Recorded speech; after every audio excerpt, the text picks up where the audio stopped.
Adam has fallen. And the children of men were multiplying. In those days our daughters were beautiful. But the angels, the sons of God, they saw, and they were consumed with lust. One day they decided that they wanted to come down to earth and marry our women. They wanted to have children of their own. But Semyaza, the chief angel, the leader of the Watchers, he gets scared that he would get punished alone for this great sin. So those angels, they bound themselves together with a sacred oath. They swore they would never abandon this plan, strayed from the Creator. See, they descended in the days of Jared on the summit of Mount Hermon, and they took unto themselves wives. Each chose for themselves one, and they began to defile themselves with them. These angels taught these women charms and enchantments, magic. But when these women became pregnant, they bore the great giants. They consumed all our food, and it wasn't long until it was impossible to sustain them. And when our supply ran out, the giants turned against humanity.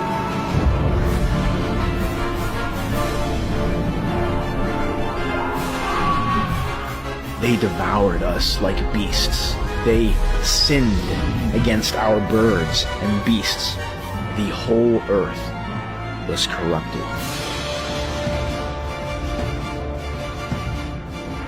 Eventually, one of those fallen angels named Azazel taught men about this substance called metal.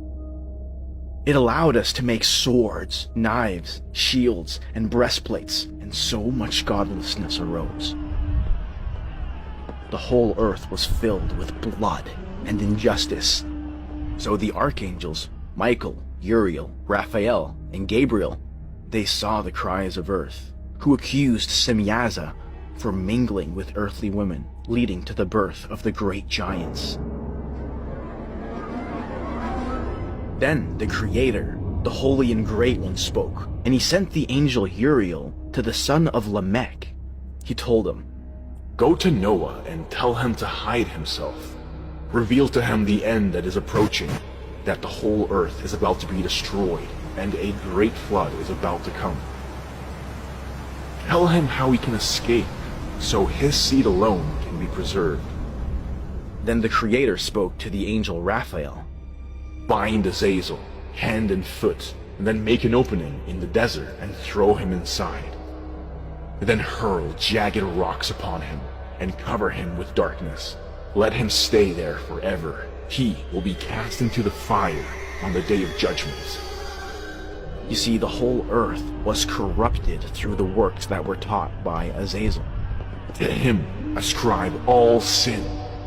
Destroy the children of fornication and the children of the Watchers. Turn them against one another, so they may destroy each other in battle. They will not have a life. The Creator then said to Michael, "Go, bind Semyaza and his associates who have defiled themselves with women. Let them witness the destruction of their children. Bind them for 70 generations, deep within the valleys of the earth, until the day of judgment. In those days they will be led off into the abyss of fire, to be tormented forever and ever. Only then will the whole world be cleansed."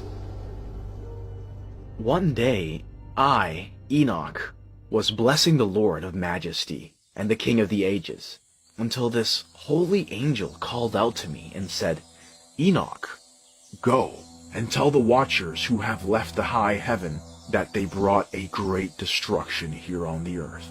that they will not obtain peace, nor forgiveness for their sin.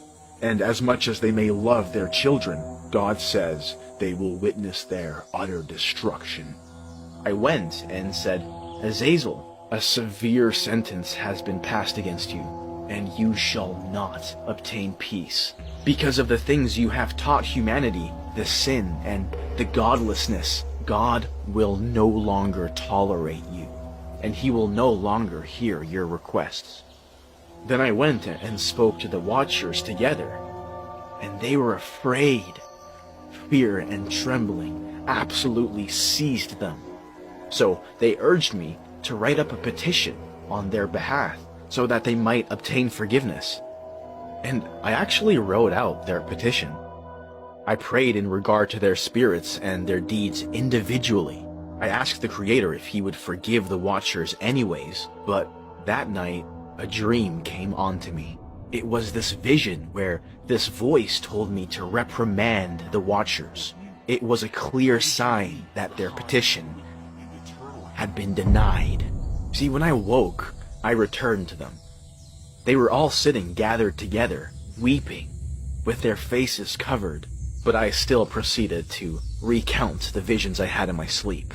I began to speak the words of righteousness, a great reprimand of the heavenly watchers. I wrote out your petition, and in my sleep I saw that your petition was not granted to you.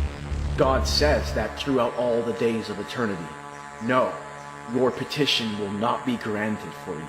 God says that from this day forth, you will not ascend into heaven for all of eternity, and you will remain here and be bound until the end of the earth, but not until you have seen the destruction of your beloved sons.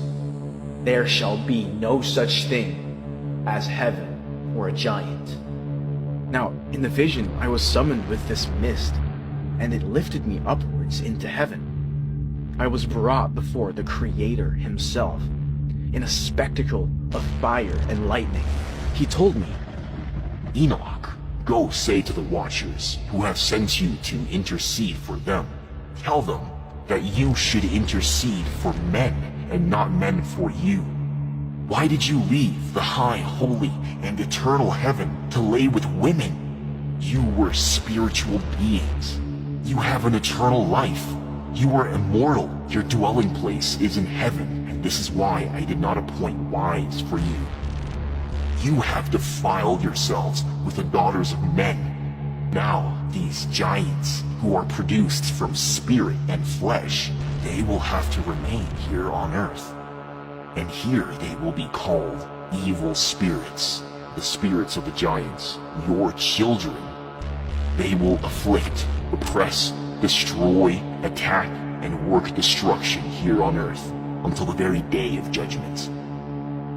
See, you watchers had been in heaven, but not every mystery was revealed to you yet. You only knew the worthless ones, which you made known to these women. And through these mysteries, humanity committed many sins. So to you, God says, you shall have no peace.